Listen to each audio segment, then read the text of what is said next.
mugira amahoro.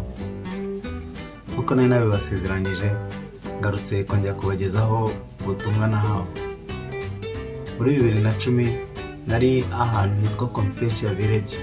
Nari mpagaze imbere ya station ya essence ndi gutekereza, kubera ko nari mfite igitekerezo cyo kujya kwiga kaminuza, ariko ndi gutekereza ahantu nzakura amafaranga. Gusa numvaga mfite icyizere ko nzayabona. Mu gihe mpagaze ntekereza, mbona imbere yanjye hahagaze umuntu. Naramubonaga neza, mbona agaragara cyane, ariko inyuma ye ibintu byose byari bindi imbere bihinduka nk'igihu. Ntabwo byagaragaraga neza. Arambaza ngo uzi ko ari njye waremye ijuru n'isi? Ndaceceka mbura icyo musubiza, ahubwo ndamureba ndi kumwitegereza. Hashize akanya arongera arambaza ngo uzi ko ari njye waremye ijuru n'isi? Kuvuga birananira, ahubwo ndamureba cyane, gusa ameze nk'uwafashwe n'ikinya. Hanyuma ahita abura, sinongera kumubona. Muri ako kanya numva amaso yanjye abaye nk'afungutse, mbona ibintu byose birongera biragaragara bisubiye uko byari biri, ariko meze nyine nk'ukangutse ndi kurota. Ndari mpagaze, yari mu masaha 4 mu masaha 5 gutyo. Amagambo ye yangumye mu bitekerezo. Mara igihe kinini ndi kubitekerezaho, nibaza ibyambayeho, ariko simbashe kubyumva neza. Mu mwaka wakurikiyeho narose inzozi wa muntu aragaruka, ariko noneho byari nijoro sinzi. Arongera ambaza cya kibazo ngo uzi ko ari njye waremye ijuru n'isi? Nkuko n'ubundi byari byagenze mbere, ntacyo nabashije kumusubiza, ahubwo nari meze nk'uwafashwe n'ikinya. Arongera abisubiramo, ariko nanjye ndaceceka. Ahita ambwira ngo reka noneho ngo binyereke. Izuba ryari ririmo rirenga mu masaha y'umugoroba, nuko mbona arambuye ukuboko, ararifata, ararikurira, arisubiza inyuma aho yaturutse mu burasirazuba. Arongera arambaza ngo mbese urabyemeye? Kuvuga birongera birananira, nuko arambwira ngo agiye kongera kubinyereka. Hashize akanya mbona isi yose irishashe, ibaye nk'ikarita, ku buryo nabashaga kureba abantu bose bo ku isi. Arambura akaboko ke mu Bushinwa, mbona arazamuye anyuze mu Burayi, akurura abantu bose bo ku isi abazana imbere yanjye. Arongera arambaza ngo mbese urabyemeye noneho?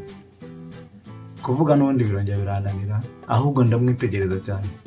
Hashize akanya ahita yigendera.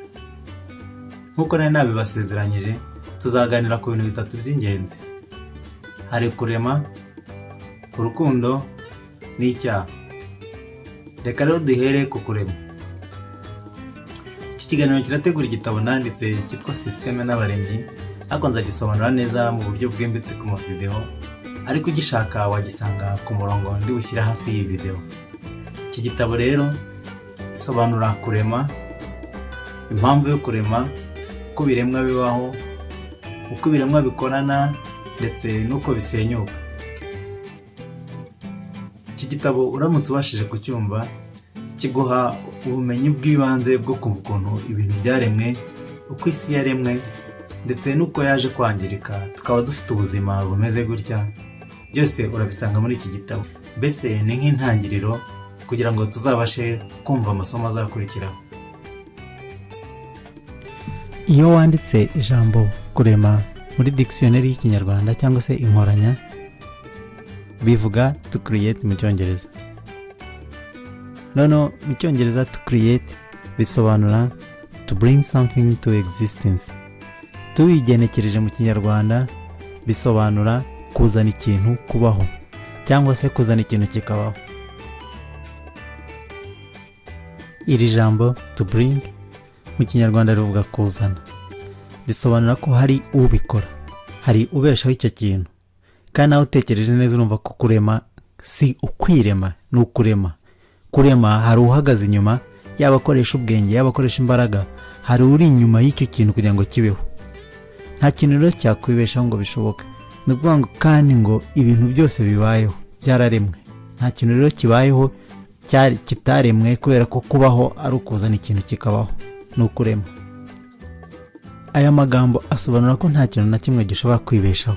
Ibintu byose biriho byararemwe. Tumanutse na hano hasi hari ijambo rivuga synonyms. Synonyms bivuga impuzanyito.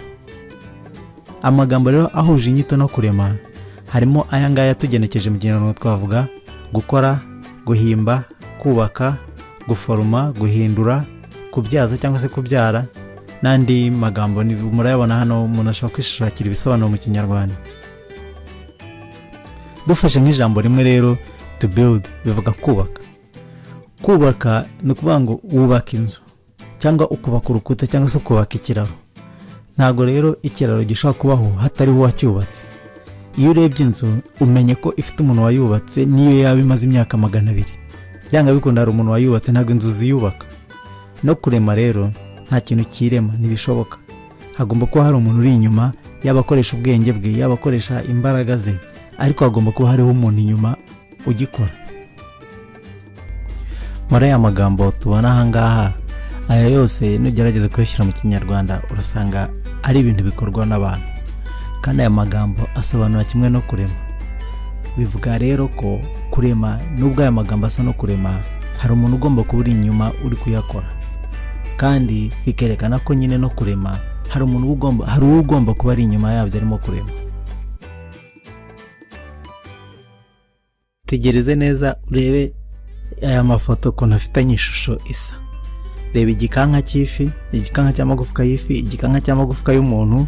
Utegereze n'inyubako yo mu Bufaransa, reba ukuntu igisenge gikoze, reba ukuntu robo ikoze n'uwo mugore bahagararanye. Byose ni amagufwa ateranyije cyangwa se ibyuma nabyo bimeze nk'amagufwa biteranyije.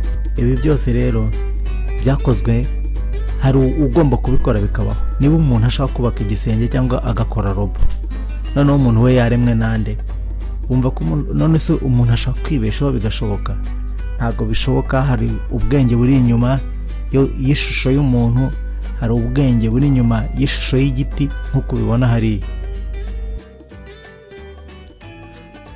Ijambo kurema riba mu ndimi zose. Ubu ngubu tuje hano tugasaba Google ngo sobanura kurema. Mu Cyongereza bahita batubwira ngo define, create. Twabibonye ko ari bring something to existence. Noneho bisobanura kurema hano hasi tubishyira mu Kinyarwanda. Hano hari n'impuzanyito zo kurema, arizo kubaka, gukora, guteranya, kunganisha, kubyaza cyangwa se kubyara n'andi magambo menshi ureba hano ushobora kuyashyira mu Kinyarwanda nawe. Mu Gifaransa ho define, create bivuga Définir, créer.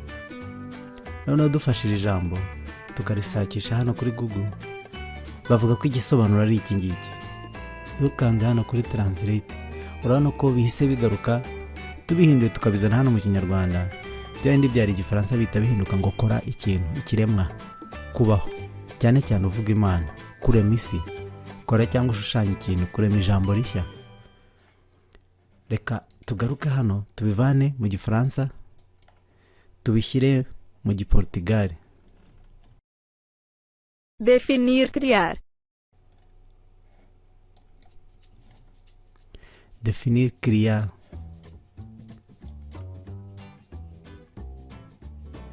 Tubifashe tukabishakisha kuri Google igisobanuro cyabyo, baratwereka hano hari amagambo menshi ushobora gufata hano ugahita ujya gutranslate, ugashyira muri Google Translate ukareba icyo asobanura. Nk'aya ngaya noneho tubishyire mu Gisipanyol, bivuga definir, crear. Tubifashe tukabishakisha kuri Google n'ubundi turabona hano berekana, dukanze hano tukajya gushaka igisobanuro, baratwereka ko nk'urugero dushobora gufata ibi ngibi tukabijyana n'ubundi tukabishyira muri Google Translate. Gukora ikintu kivuye ku busa, Imana yaremye isi n'ijuru n'urugero batangaga. Dushobora gufata n'ubundi iri jambo tukongera tukarihindura mu Kirusiya. Reka turishyire mu Kirusiya. Определить, создать.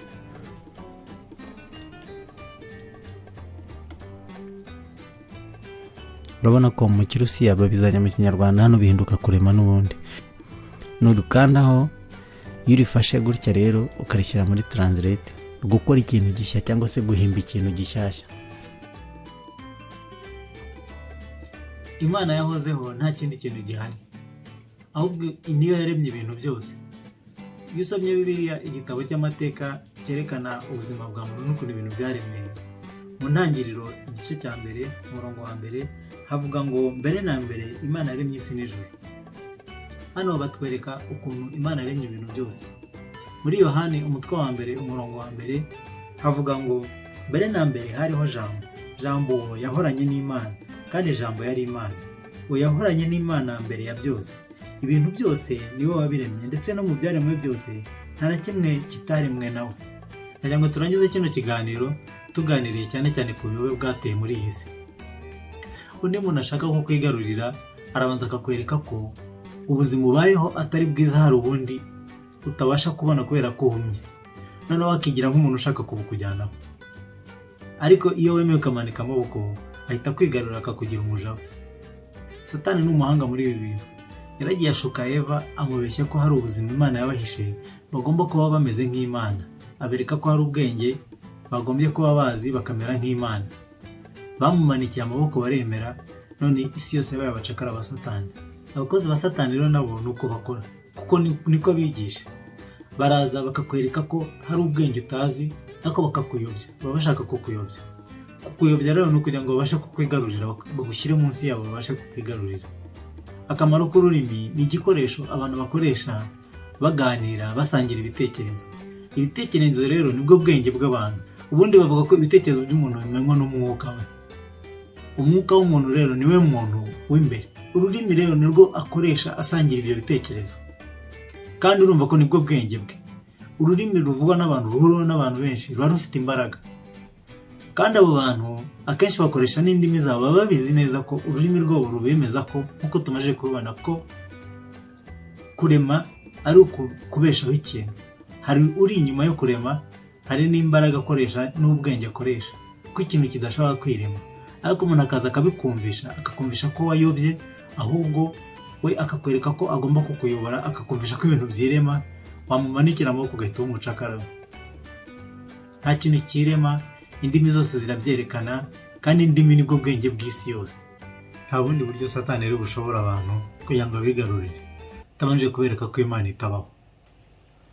Niyo mpamvu bakwigisha ko ibintu byirema, kugira ngo urekure wumve ko Imana itabaho.